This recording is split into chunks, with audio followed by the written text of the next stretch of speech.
Okay, today is the 15th of September 2009, and this is the last talk for the Vasa this year. The sutta that we're going to discuss tonight is a very interesting sutta, Majjhima Nikāya Sutta number 13, Mahadukkhakkhandha Sutta, the greater discourse on the mass of suffering. Thus have I heard. On one occasion, the Blessed One was living at Savatthi in Jeta's Grove, Anathapindika's park. Then, when it was morning, a number of monks dressed and taking their bowls and outer robes went into Savatthi for alms. Then they thought, it is still too early to wander for alms in Savatthi. Suppose we went to the park of the wanderers of other sects. So they went to the park of the wanderers of other sects and exchanged greetings with the wanderers. When this courteous and amiable talk was finished, they sat down at one side. The wanderers said to them, Friends, the recluse Gotama describes the full understanding of sensual pleasures, and we do so too. The recluse Gotama describes the full understanding of material form, and we do so too. The recluse Gotama describes the full understanding of feelings, and we do so too. What then is the distinction here, friends? What is the variance? What is the difference between the recluse Gotama's teaching of the Dhamma and ours, between his instructions and ours? Then those monks neither approved nor disapproved of the wanderer's words. Without doing either, they rose from their seats and went away, thinking, we shall come to understand the meaning of these words in the Blessed One's presence. When they had wandered for alms in Savatthi and had returned from their alms round, after the meal they went to the Blessed One, and after paying homage to him, they sat down at one side and told him what had taken place. The Blessed One said, Monks, wanderers of other sects who speak thus should be questioned thus. But friends, what is the gratification, what is the danger, and what is the escape in the case of sensual pleasures? What is the gratification, what is the danger, and what is the escape in the case of material form or body? What is the gratification, what is the danger, and what is the escape in the case of feelings? Being questioned thus, wanderers of other sects will fail to account for the matter, and what is more, they will get into difficulties. Why is that? Because it is not their province. Monks, I see no one in the world with its gods, its maras and its brahmas, in this generation with its recluses and brahmins, with its princes and its people, who could satisfy the mind with a reply to these questions, except for the Tathagata, or his disciple, or one who has learned it from them. And what, monks, is the gratification in the case of sensual pleasures? Monks, there are these 5 chords of sensual pleasure. What are the 5? Forms cognizable by the eye that are wished for, desired, agreeable and likable, connected with sensual desire and provocative of lust. Sounds cognizable by the ear, odors cognizable by the nose, flavors cognizable by the tongue, tangibles cognizable by the body, that are wished for, desired, agreeable and likable, connected with sensual desire and provocative of lust. These are the 5 chords of sensual pleasure. Now the pleasure and joy that arise dependent on these 5 chords of sensual pleasure are the gratification in the case of sensual pleasures. Let's stop here for a moment. So the gratification or satisfaction of sensual pleasures is the pleasure and joy that arises from enjoying these 5 chords of sensual pleasure, namely forms, sounds, odors, flavors, tangibles. And what, monks, is the danger in the case of sensual pleasures? Here, monks, on account of the craft by which a clansman makes a living, whether checking or accounting or calculating or farming or trading or husbandry or archery or the royal service, or whatever craft it may be, he has to face cold, he has to face heat, he is injured by contact with gadflies, mosquitoes, wind, sun and creeping things. He risks death by hunger and thirst. Now this is a danger in the case of sensual pleasures, a mass of suffering visible here and now, having sensual pleasures as its cause, sensual pleasures as its source, sensual pleasures as its basis, the cause being simply sensual pleasures. Stop here for a moment. So here the Buddha says, because of sensual pleasures, everybody wants sensual pleasures to have a good life. So we have to make a living. Whether you make a living by accounting or farming or soldier or whatever it is, you have to face cold, heat, mosquitoes, snakes, and risk your life. So this is the danger of sensual pleasures. If no property comes to the clansman while he works and strives and makes an effort, thus he sorrows, grieves, and laments. He weeps, beating his breast, and becomes distraught, crying, "My work is in vain, my effort is fruitless." Now this too is a danger in the case of sensual pleasures. I'll stop here for a moment. This, for example, in those days of the Buddha, farmers, they work on the fields, and then because of drought, no rain, and the whole crop, all the crops are wiped out. Or if there's a flood, excessive rain, all the crops are wiped out. So they will suffer, they grieve. Nowadays, it will be like a businessman, invest a lot of money, and then because of recession, all your business goes bankrupt, and you also will sorrow and grieve. If no property comes to the clansman while he works and strives and makes an effort thus, he experiences pain and grief in protecting it. How shall neither kings nor thieves make off with my property, nor fire burn it, nor water sweep it away, nor hateful airs make off with it? And as he guards and protects his property, kings or thieves make off with it, or fire burns it, or water sweeps it away, or hateful airs make off with it. And he sorrows, grieves, and laments. He weeps, beating his breast, and becomes distraught, crying, "What I had, I have no longer." Now this too is a danger in the case of sensual pleasures, the cause being simply sensual pleasures. Stop here for a moment. So if a man, he works, and then he acquires wealth, he acquires property, he has to worry about it, whether bandits or robbers will come and rob him. Or in those days, kings were very powerful. They can simply seize your property. Or maybe, like in certain places, they have warlords. Then they simply just take what they want. Or even ordinary things like fire may burn your property, or flood. And hateful heirs, relatives also try to steal your property. And if they do, then you will grieve also.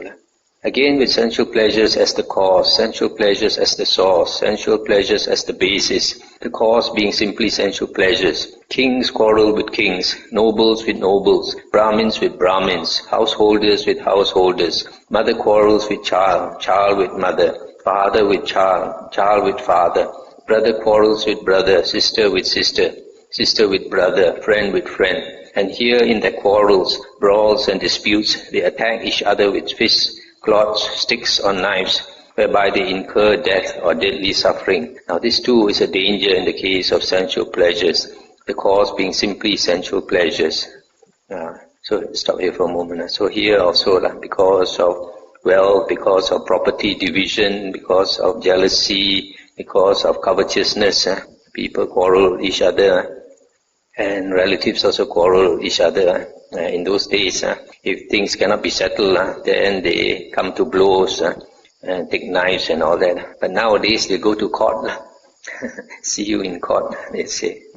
Again, with sensual pleasures as the cause, men take swords and shields and buckle on bows and quivers, and they charge into battle massed in double array, with arrows and spears flying and swords flashing. And there they are wounded by arrows and spears, and the heads are cut off by swords, whereby they incur death or deadly suffering. Now this too is a danger in the case of sensual pleasures, the cause being simply sensual pleasures. So again, for the same reason, jealousy and covetousness and all this, and then men fight with each other. Again, with sensual pleasures as the cause, men take swords and shields and buckle on bows and quivers, and they charge slippery bastions with arrows and spears flying and swords flashing. And there they are wounded by arrows and spears and splashed with boiling liquids and crushed under heavy weights, and their heads are cut off by swords, whereby they incur death or deadly suffering. Now this too is a danger in the case of sensual pleasures, the cause being simply sensual pleasures. This referring to war and all that, because of greed, because of wanting material things. men fight with each other. Sometimes people, because their race is different, they fight. Sometimes because religion is different, they fight. Sometimes because the nation is different, they fight.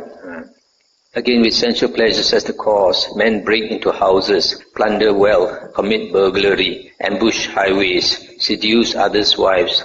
And when they are caught, kings have many kinds of torture inflicted on them. The kings have them flogged with whips, beaten with canes, beaten with clubs. They have their hands cut off, their feet cut off, their hands and feet cut off, their ears cut off, their noses cut off, their ears and noses cut off. They have them subjected to the porridge pot.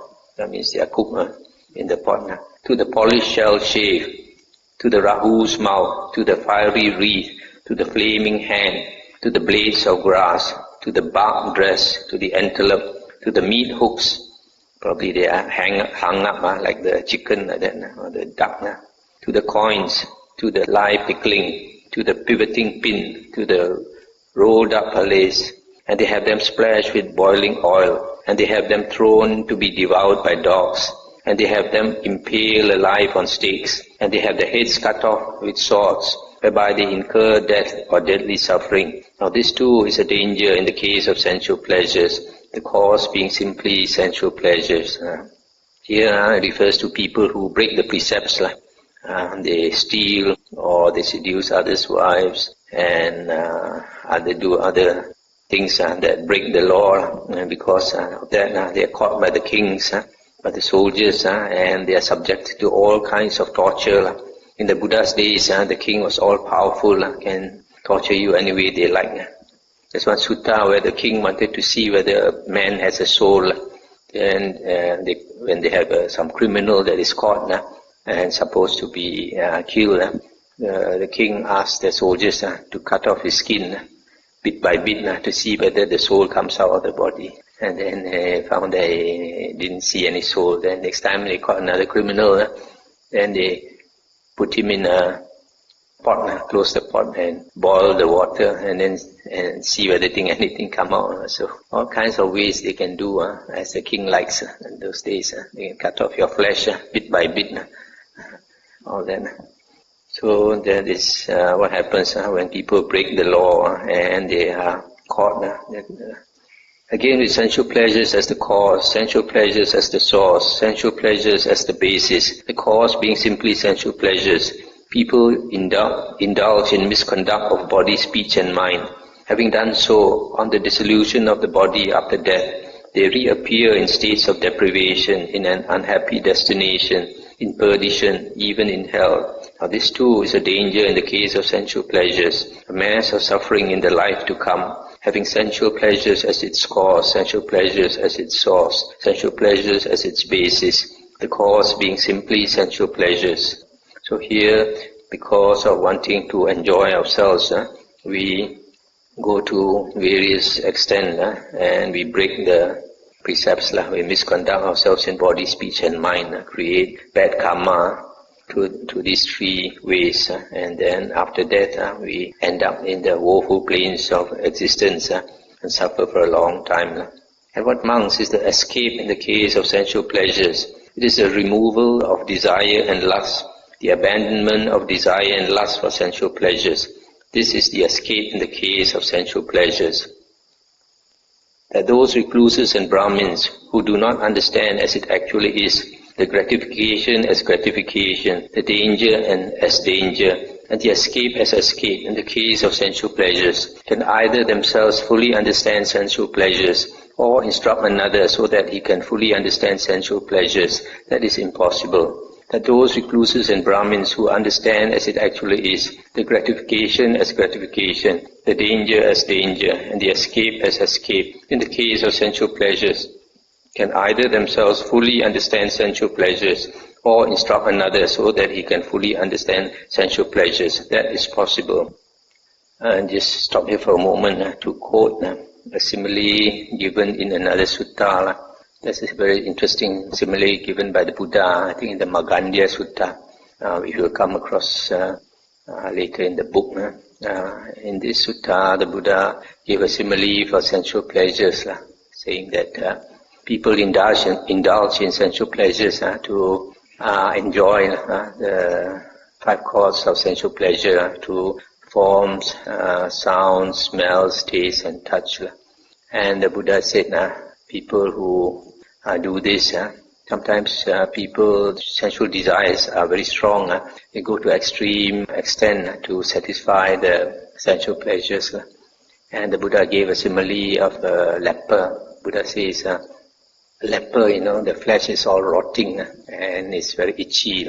And so the Buddha said, this leper, because the skin is all eaten by all these worms or bacteria, whatever, so he has so much itch, he has to scratch, and keep scratching and keep scratching, and he scratches to ease the itch. But each time he scratches, the blood comes out. The more he scratches, more blood comes out. Then it turns to pus, and then becomes very foul smelling.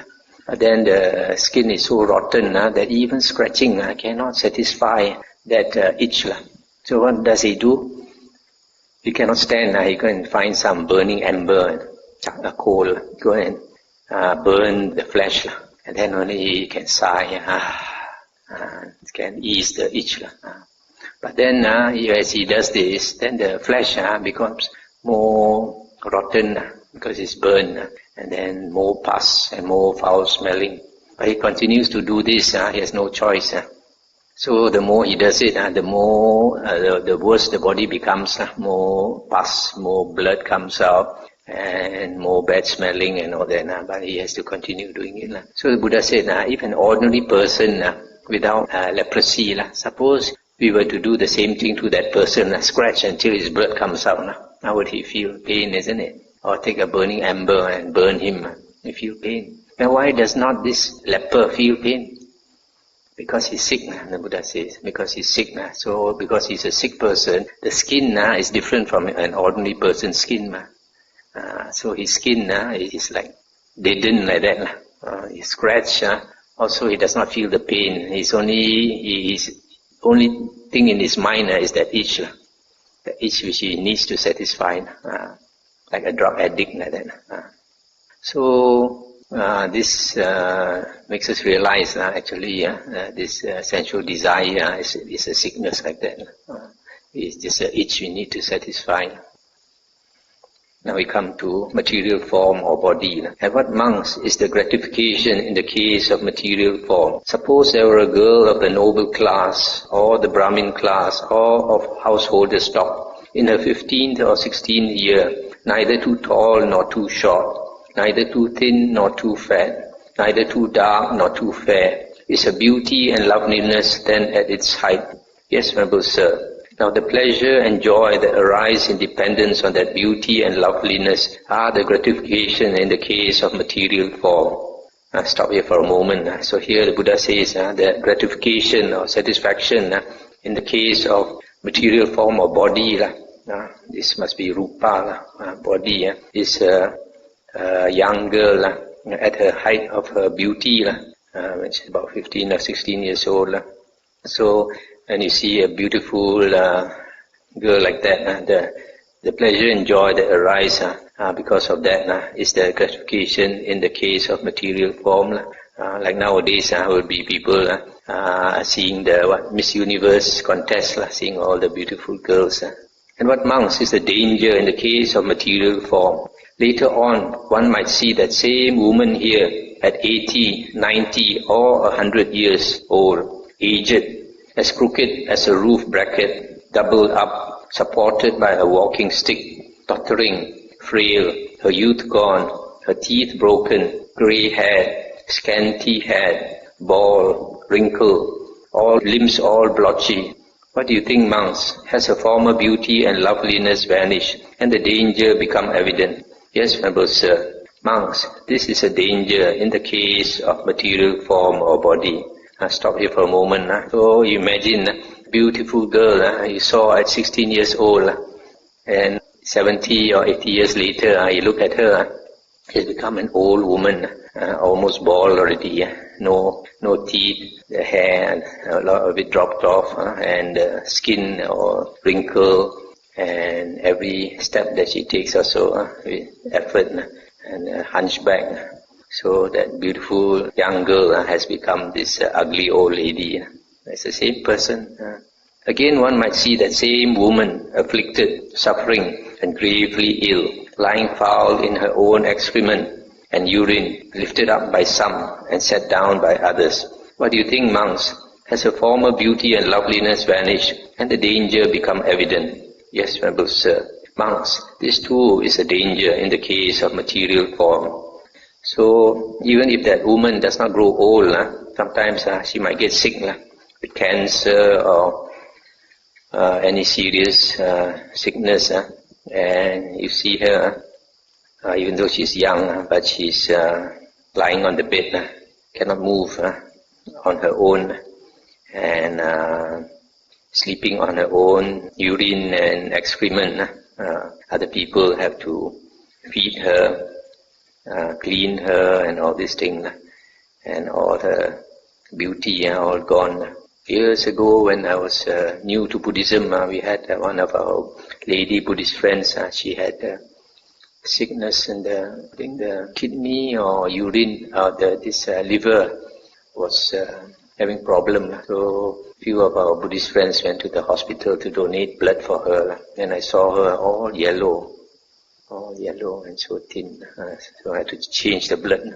So the beautiful girl suddenly, with the onset of sickness, can become ugly.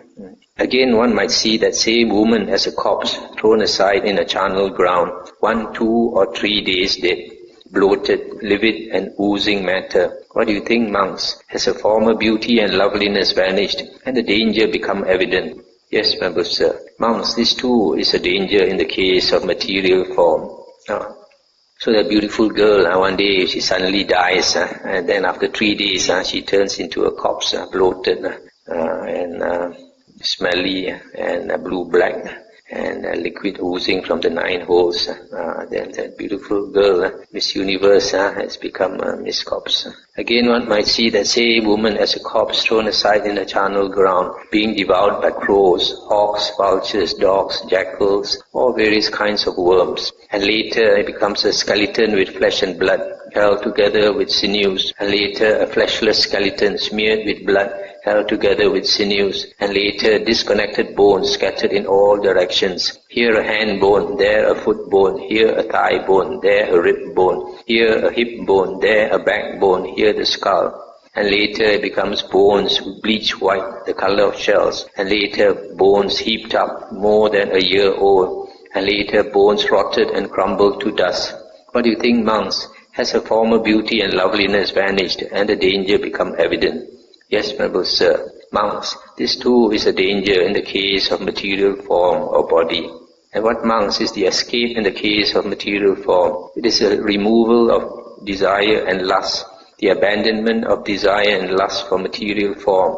This is the escape in the case of material form. And those recluses and Brahmins who do not understand as it actually is, the gratification as gratification, the danger as danger, and the escape as escape in the case of material form, can either themselves fully understand material form or instruct another so that he can fully understand material form. That is impossible. That those recluses and Brahmins who understand as it actually is, the gratification as gratification, the danger as danger, and the escape as escape in the case of material form, can either themselves fully understand material form or instruct another so that he can fully understand material form. That is possible. Now we come to feelings. And what, monks, is the gratification in the case of feelings? Here, monks, quite secluded from sensual pleasures, secluded from unwholesome states, a monk enters upon and abides in the first jhana, which is accompanied by thought directed and sustained, with delight and pleasure born of seclusion. On such an occasion, he does not choose for his own affliction, or for another's affliction, or for the affliction of both. On that occasion, he feels only feeling that is free from affliction.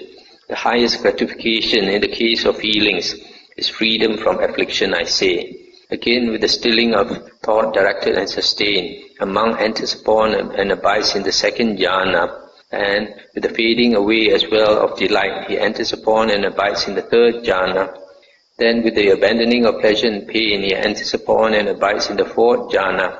On such an occasion, he does not choose for his own affliction, or for another's affliction, or for the affliction of both. On that occasion, he feels only feeling that is free from affliction. The highest gratification in the case of feelings is freedom from affliction, I say. So here the sutta is saying that the gratification in the case of feelings, the highest satisfaction is abiding in jhana. When you are in jhana, that's the most pleasurable feeling. And what monks is the danger in the case of feelings? Feelings are impermanent, suffering, subject to change. This is the danger in the case of feelings. In other words, even the jhanas are impermanent, even the heavens are impermanent. And what monks is the escape in the case of feelings? It is the removal of desire and lust, the abandonment of desire and lust for feelings. This is the escape in the case of feelings. That those recluses and Brahmins who do not understand as it actually is, the gratification as gratification, the danger as danger, and the escape as escape in the case of feelings, can either themselves fully understand feelings, or instruct another so that he can fully understand feelings.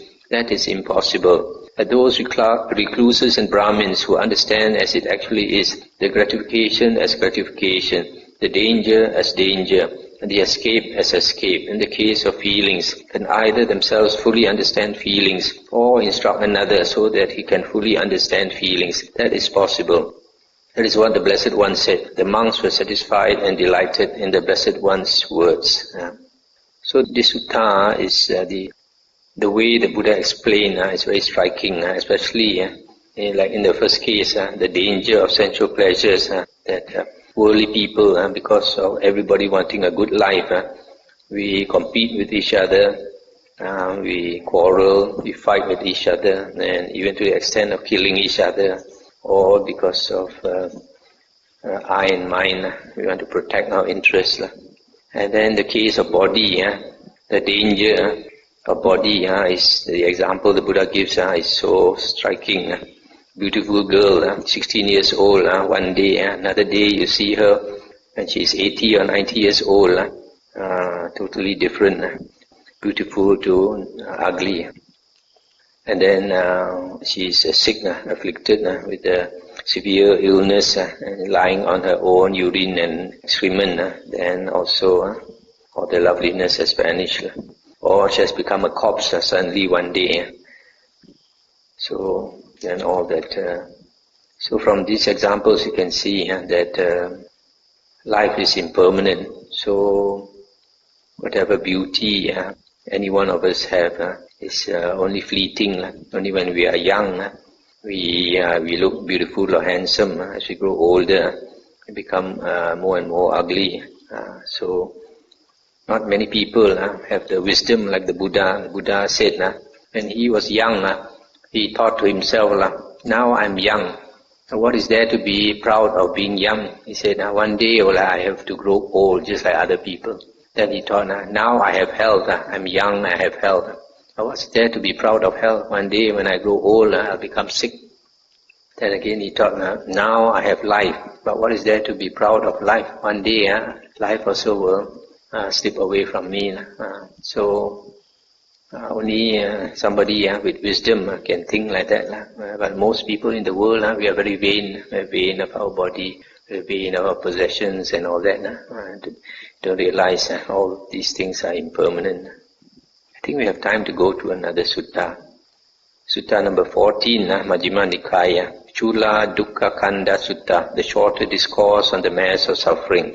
Thus have I heard. On one occasion, the Blessed One was living in the Sakyan country at Kapilavatthu in Nigroda's park. Then Mahanama, the Sakyan, went to the Blessed One, and after paying homage to him, he sat down at one side and said, Venerable Sir, I have long understood the Dhamma taught by the Blessed One thus.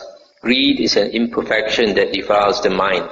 Hatred is an imperfection that defiles the mind. Delusion is an imperfection that defiles the mind. That while I understand the Dhamma taught by the Blessed One thus, at times states of greed, hatred and delusion invade my mind and remain. I have wondered, Venerable Sir, what state is still unabandoned by me, internally, owing to which at times these states of greed, hatred and delusion invade my mind and remain.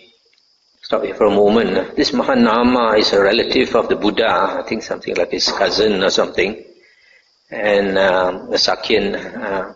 So one day when the Buddha was in his hometown, I think, of Kapilavatthu, and Mahanama came and asked him, said that he has long understood the Dhamma, understood that greed, hatred and delusion are defilements, and yet sometimes this greed, hatred and delusion invade the mind and remain. So he's wondering what has not been abandoned by him yet. And the Buddha said, Mahanama, there is still a state unabandoned by you internally, owing to which at times states of greed, hatred and delusion invade your mind and remain. For were that state already abandoned by you internally, you would not be living the home life, you would not be enjoying sensual pleasures. It is because that state is unabandoned by you internally that you are living the home life and enjoying sensual pleasures. Even though a noble disciple has seen clearly as it actually is, with proper wisdom, how sensual pleasures provide little gratification, much suffering and much despair, and how great is the danger in them. As long as he still does not attain to the delight and pleasure that are apart from sensual pleasures, apart from unwholesome states, or to something more peaceful than that, he may still be attracted to sensual pleasures. But when a noble disciple has seen clearly as it actually is, with proper wisdom, how sensual pleasures provide little gratification, much suffering and much despair, and how great is the danger in them, and he attains to the delight and pleasure that are apart from sensual pleasures, apart from unwholesome states, or to something more peaceful than that, then he is no longer attracted to sensual pleasures. Let's stop here for a moment. These few words by the Buddha are very important. The Buddha told Mahanama that even an Aryan disciple, he has the wisdom to see that sensual pleasures are very dangerous and the source of much suffering. Yet he may still be attracted to sensual pleasures unless he can attain the delight and pleasure, piti and sukha, apart from sensual pleasures, apart from unwholesome states. This refers to the first jhana. When a person attains the first jhana, he attains piti and sukha, which are apart from sensual pleasures and apart from unwholesome states. And or to something more peaceful than that refers to the higher jhanas. The second jhana, third jhana onwards is something more peaceful than that. So only when a person attains to the jhanas, then he is no longer attracted to sensual pleasures, for the simple reason that jhana, the bliss from jhana, is a higher happiness. Just now, the previous sutta, we talked about the gratification of feelings. The highest satisfaction in feelings is when a person abides in jhana. So when you have already tasted the happiness of jhana, then you can let go of human sensual pleasures. It's just like a person has attained the happiness of a heavenly being, and then he has become a heavenly being. He looks down at the world, the human beings, and even though he sees human beings enjoying sensual pleasures and all that, he does not want to come down to enjoy. Why? Because he is enjoying a higher type of happiness in heaven. So in the same way, when a person attains the bliss of jhana, then he is no more attracted to sensual pleasures. So sensual pleasures are coarser type of happiness and not so deep. So here the Buddha is telling Mahanama that if Mahanama had attained that state, he would not be living the home life. In other words, if a person, a lay person, he has attained jhana, then the Buddha implies here that he is not likely to remain a lay person. He is more likely to renounce, become a monk. Because once a lay person has practiced meditation until he attains jhana, then he has the confidence to go forth, because he knows that he will be happier, at least mentally happier in robes.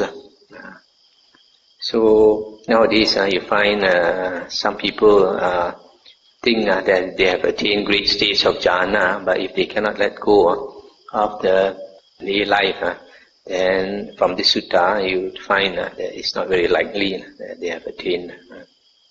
The Buddha continued, before my enlightenment, while I was still only an unenlightened bodhisattva, I too clearly saw, as it actually is with proper wisdom, how sensual pleasures provide little gratification, much suffering and much despair, and how great is the danger in them. But as long as I still did not attain to the delight and pleasure that are apart from sensual pleasures, apart from unwholesome states, or to something more peaceful than that, I recognized that I still could be attracted to sensual pleasures. But when I clearly saw, as it actually is with proper wisdom, how sensual pleasures provide little gratification, much suffering and much despair, and how great is the danger in them, and I attained to the delight and pleasure that are apart from sensual pleasures, apart from unwholesome states, or to something more peaceful than that, I recognized that I was no longer attracted to sensual pleasures. And what is the gratification in the case of sensual pleasures? Mahanama, there are these 5 causes of sensual pleasure. And then the Buddha describes the gratification of sensual pleasure as described in the previous sutta.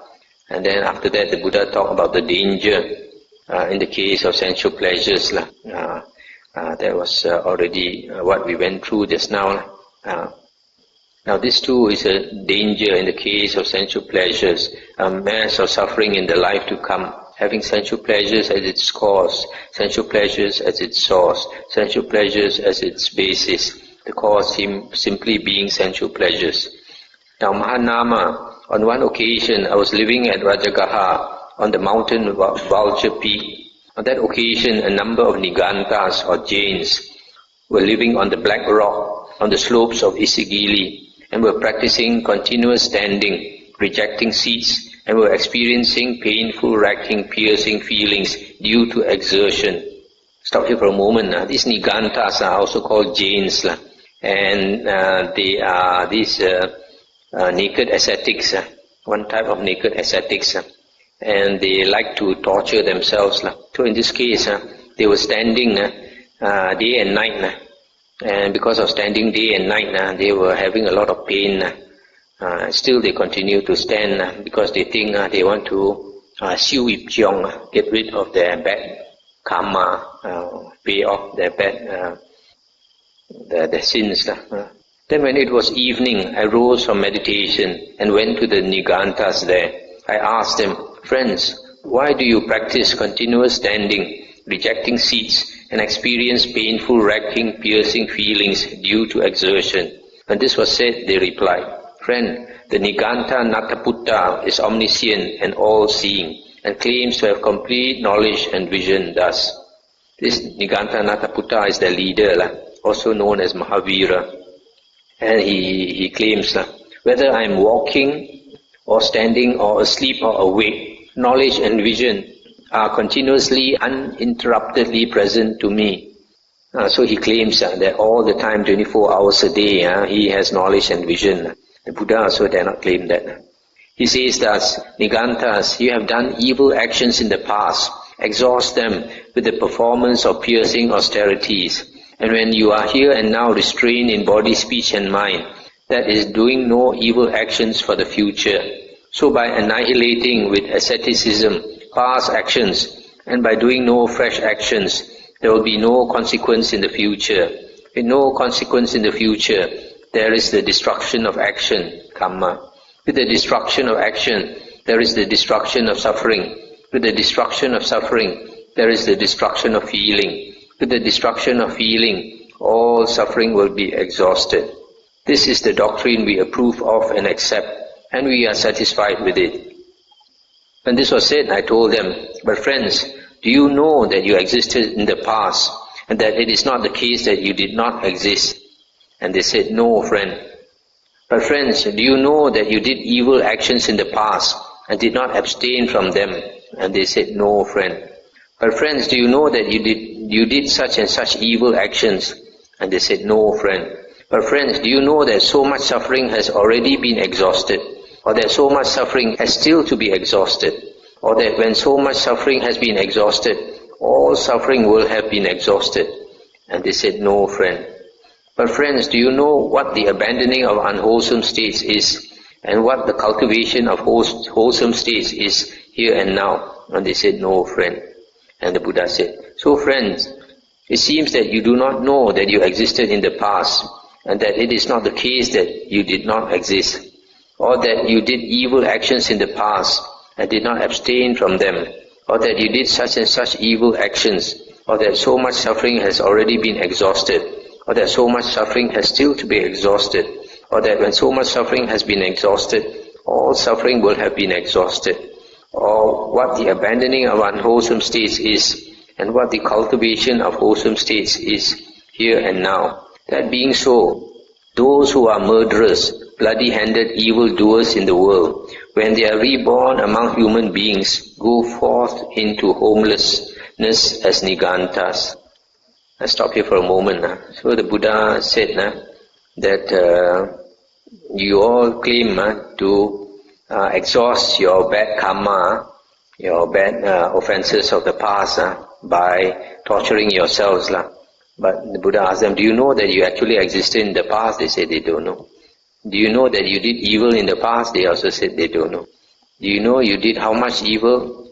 And they said they don't know. Do you know how much evil you have exhausted? They also said don't know. So the Buddha said, since you don't know all these things, you must be previous life, all of you must have been murderers and great criminals. So now all of you have to pay back. That's why you go and torture yourselves as Nigantas. And they said, friend Gotama, pleasure is not to be gained through pleasure. Pleasure is to be gained through pain. For were pleasure to be gained through pleasure, then King Seniya Bimbisara of Magadha would gain pleasure, since he abides in greater pleasure than the Venerable Gotama. Stop here for a moment. This is an ordinary wisdom, ordinary worldling's wisdom. They think that you have to torture yourselves to attain happiness. So you find external ascetics, they do all kinds of austerities, basically to torture themselves. And even nowadays, people still do it. I think it's a little bit more subtle. Like taking vegetarian food is one way of torturing yourself.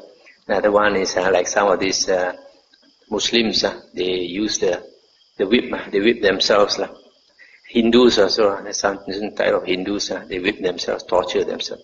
And Christians, many hundreds of years ago also, they used to do that, whip themselves, and sometimes the whips they use will draw blood on it.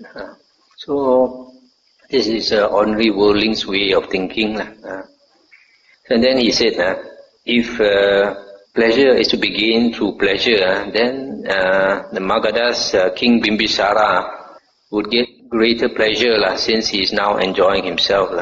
He's enjoying more pleasure than the Venerable Gotama. And then the Buddha said, surely the Venerable Nigantas have uttered these words rashly and without reflection. Rather, it is I who ought to be asked, who abides in greater pleasure, King Seniya Bimbisara of Magadha or the Venerable Gotama? So here the Buddha told them, you should ask me first, who is happier, the King Bimbisara or the Venerable Gotama is happier? And then they said, surely friend Gotama, we uttered those words rashly and without reflection, but let that be. Now we ask the Venerable Gotama, who abides in greater pleasure, King Seniya Bimbisara of Magadha or the Venerable Gotama? And the Buddha said, then friends, I shall ask you a question in return. Answer it as you like.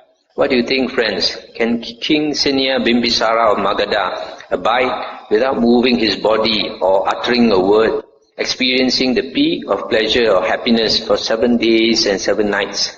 And they said, no, friend. Can King Seniya Bimbisara of Magadha abide without moving his body or uttering a word, experiencing the peak of pleasure for 6, 5, 4, 3 or 2 days and nights, or for 1 day and night? And they said, no, friend, to each of these.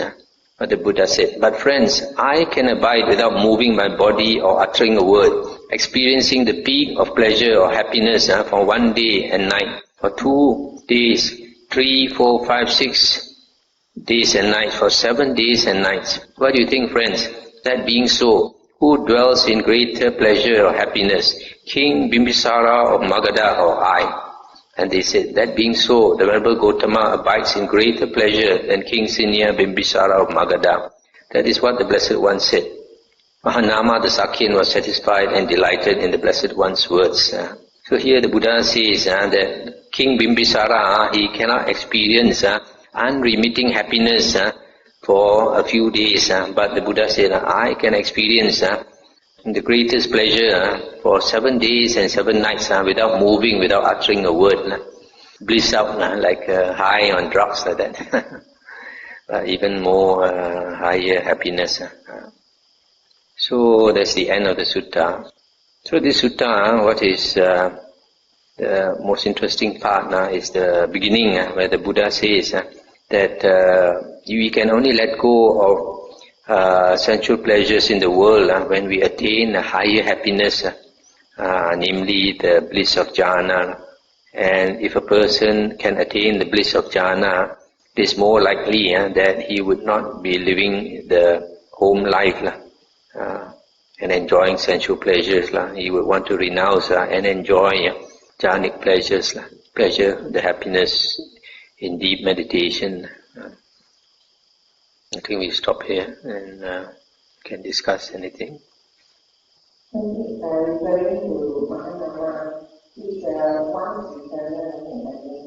Yeah, that's what the commentaries say.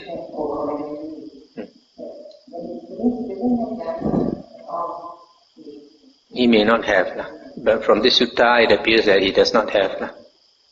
But I think it's not for sure that the commentaries are correct. I would think that Mahanama is more likely to be a Sotapanna than a Sakadagamin, because he sees greed, hatred and delusion invades his mind. Because for the Sakadagamin, the once returner, greed, hatred and delusion is lessened. So he probably is a Sotapanna. Just now when you talk about the king, when you talk the people. So between the soldiers and the king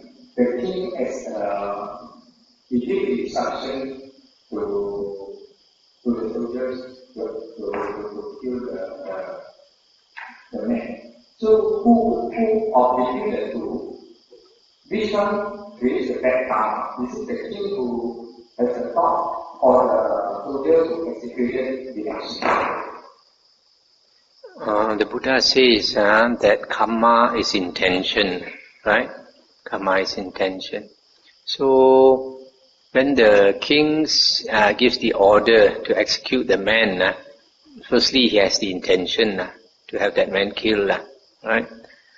But then we must also know what was his state of mind. If he thought that this man has to be killed to protect everybody else, then for him maybe the karma is not so heavy. But if he thinks I'm all powerful, I want him to be killed, in that case his karma could be more. Okay. Then similarly for the executioner, if the executioner thinks, I don't like to kill this man, but then the king orders that I kill him. If I don't kill this man, my head may be chopped off. So he has no choice. He does it a bit unwillingly. Then his karmic offense is not so great. Just like, for example, our mothers used to slaughter the chicken for us to eat. Our mothers, when she slaughters the chicken, she doesn't have the hatred for the chicken. In fact, she pity the chicken. She recite a few verses. When you go to heaven, have a good rebirth and all this thing. And then, so the intention is very important. So if the executioner, he does it not so willingly, the karmic offense is not so great. But if he does it with pleasure, then the karmic offense would be very great. Okay, I'm asking about the different choices of paths, because if I recall, there are lay disciples mentioned in the sutras who have very high attainments. And when we were reading in the sutta, it's like that the lay disciple, if they have attained that, would become a monk. Whereas we do have lay disciples that remain lay disciples at very high attainments. So this was some illustration. Oh, okay. Sometimes when the Buddha makes a certain statement, it is a general truth, but there are exceptions. So in the case of those lay disciples who attain jhana and remain as lay disciples, those are exceptions. There are more of them who, after attaining jhana, renounce. Like generally, lay disciples cannot become arahant. Generally, only monks and nuns become arahant. But there are exceptions. There are sometimes you have some lay person hearing the Buddha's Dhamma, and they attain to arahanthood. But after attaining to arahanthood, they will not remain as lay persons. They would definitely go forth. Fascinating that it has said cemetery is already an ideal place for meditation. But I do understand that some friends and yogis are asked by teachers to meditate in the cemetery, even though some of them are obviously not meditation. So this one will say only applicable for now who are seeking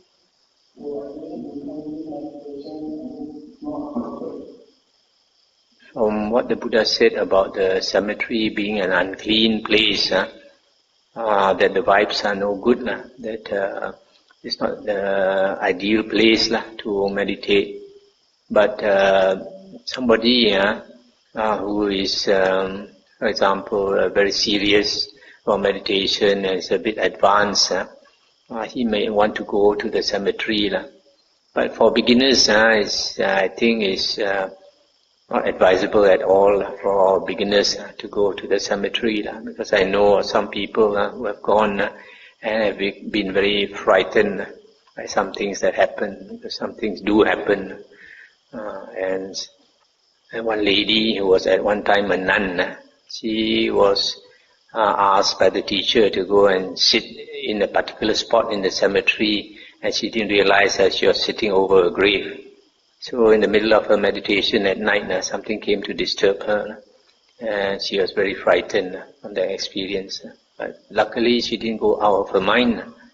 If you have a person with a weaker mind, might go out of the mind. So it's not advisable for beginners go to such places, dangerous places. Even for monks, it's not advisable. So what more for beginners and especially lay people. I had a friend who was asked to sit in a cemetery and I think she mentioned that she seems like that and she herself does not have a stomach for thousands. She can't watch the video on the tsunami causes and all. I don't think it helps because I asked about kind of meditation that she used and she sits in a grave, she still does Sati. But you will do that, aren't you supposed to meditate on the farm for the body if you're sitting at the grave? If you're sitting on a grave, it's not necessary that you meditate on the body. You can meditate on anything. In fact, you should meditate on a subject that will give you, that will make your mind concentrated as soon as possible, so that in anything happens, at least your mind is more steady.